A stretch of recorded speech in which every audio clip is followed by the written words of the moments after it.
soccer was such an awesome agent for social change. I started with one team. I never expected to go international. I never expected to become a foundation. For Mónica González, football has become more than a game. Mexico's former captain is using its power to transform the lives of disadvantaged girls across 3 countries.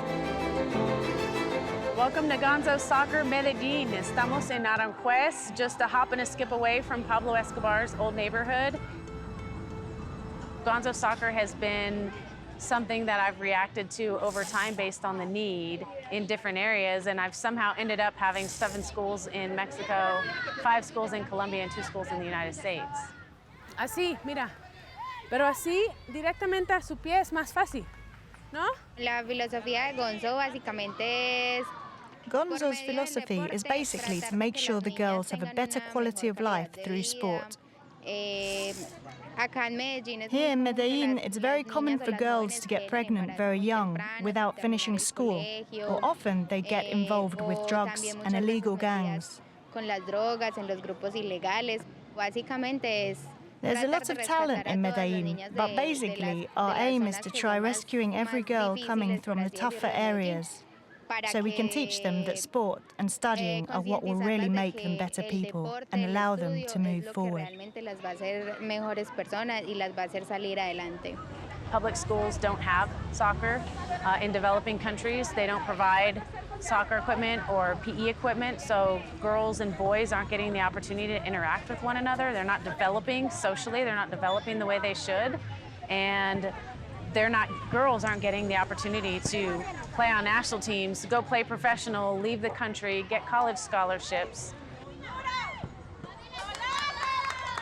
All I do is provide them the soccer curriculum, a little bit more soccer training. I try to find in that area one of the best coaches, or a female who's played at the highest level in that area, in a populated area, and pretty much I've found that anywhere in Latin America is a good place to put a Gonzo Soccer school. There's that much need. Born in Texas, González was first approached to represent Mexico whilst at college, and she would go on to make 89 appearances for El Tre Femení.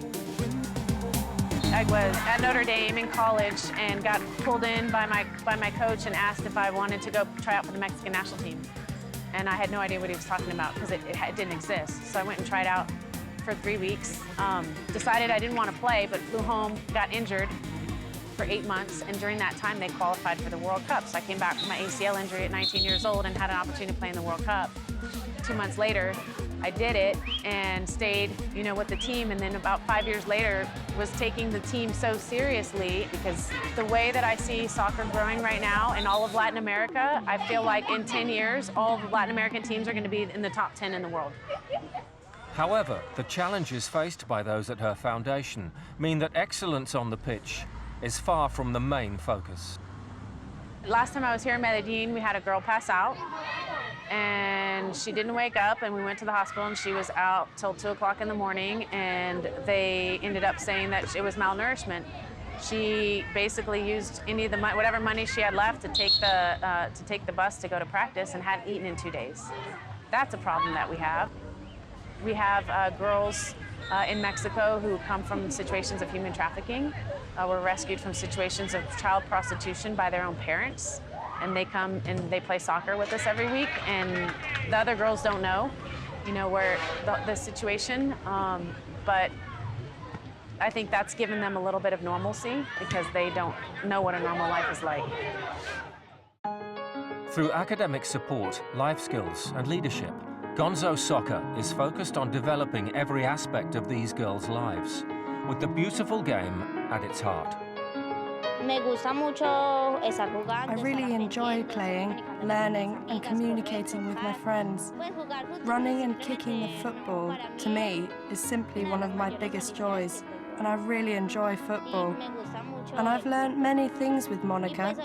Whenever Mónica comes to visit, she always teaches us something to keep fighting, not only in football, but in life. Y siempre nos deja enseñanzas que no pueden ser tanto futbolísticas, sino de vida. Salimos hasta acá, ponemos la línea así gritando. Soccer is the gateway to a better education. They say education is the gateway to a better life. Soccer can get you there. Con nuestros entrenadores aprendemos mucho lo que es la We learn a integridad. lot about integrity from our coaches, about being together, about being tolerant and being honest. These are things that our coaches teach us every day, so they don't just teach us to be footballers, but to be good people. And most of all, they teach us that to be good people, we must be truthful and have respect. Las personas honestas. I see the culture, I see how machismo hurts Latins. Our own culture, which is, I think, the most incredible culture on the planet, food, music, everything, the way that we treat women and view what women can and can't do is hurting Latinos. So Gonzo Soccer for me is a way, just through the sport of soccer, to let these women find their true passion and find what they're really good at. It is hard because you see girls show up and they're crying or they're sad or they tell you something and you just want to do what you can to help, and it's hard not to take the problems on for myself, but at the same time it makes me realize that soccer heals.